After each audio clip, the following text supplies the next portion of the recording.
माँ! भैया! नंदिनी! सुनो बेटा! पिताजी! बेटा!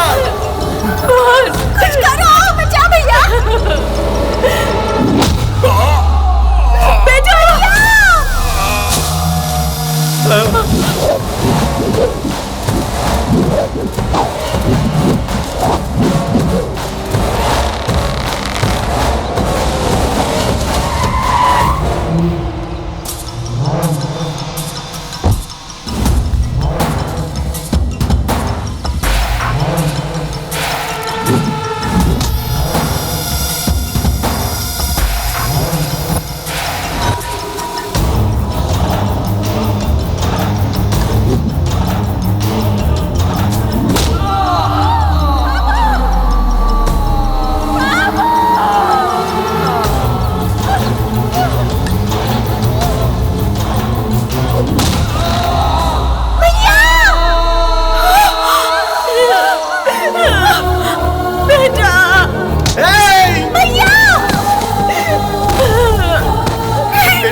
जो दुश्मन मेरे रास्ते में आता है मैं उसे हमेशा के लिए बंदी बना लेता हूं।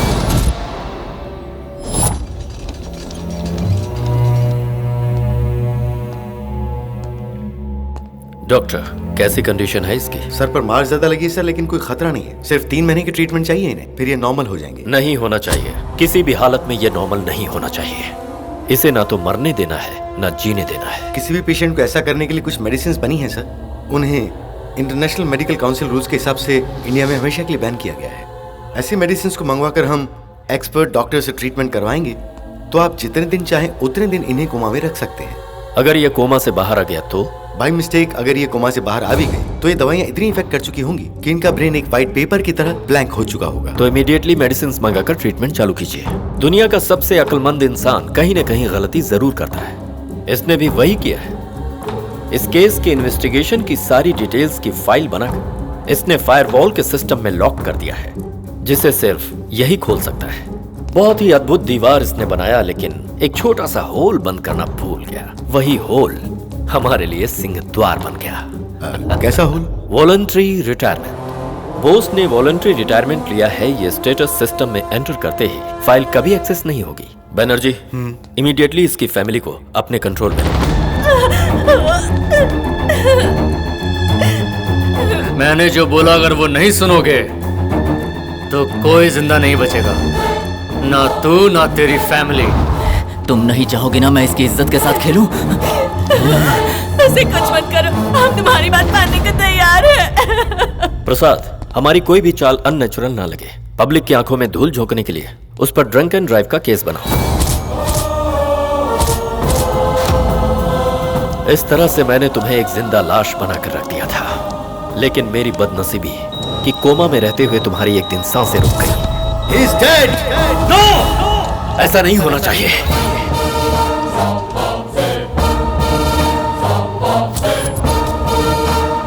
मेरी टेंशन और बढ़ गई क्योंकि ये मेडिकल साइंस को भी पता नहीं चला कि तुझ में जान वापस कैसे आ गई।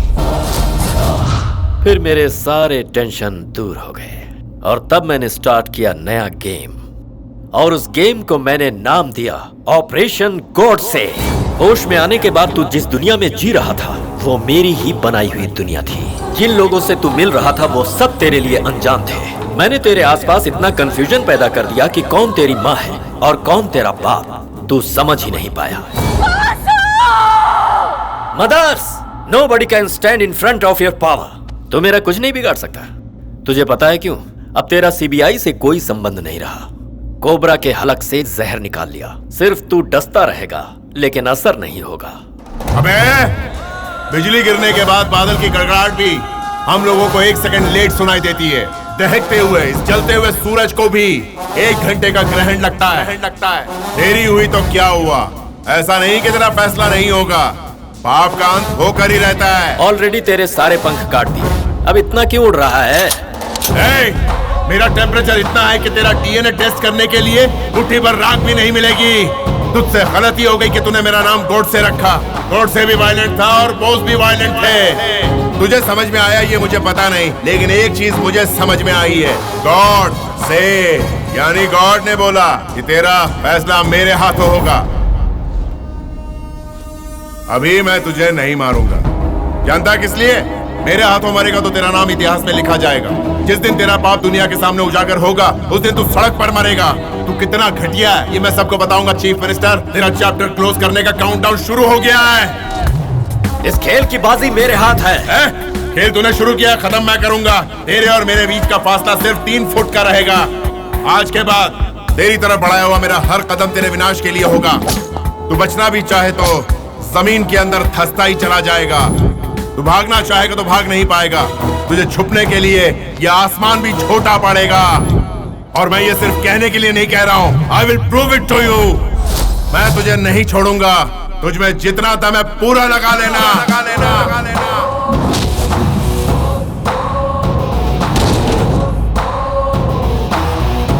बेटा, तुम्हें जिंदा रखने के लिए तुम्हारे वॉलंटरी रिटायरमेंट पेपर पर दस्तखत करवाए थे। तुम जिंदा रहो इसके लिए हमने उनकी हर बात मानी बेटा।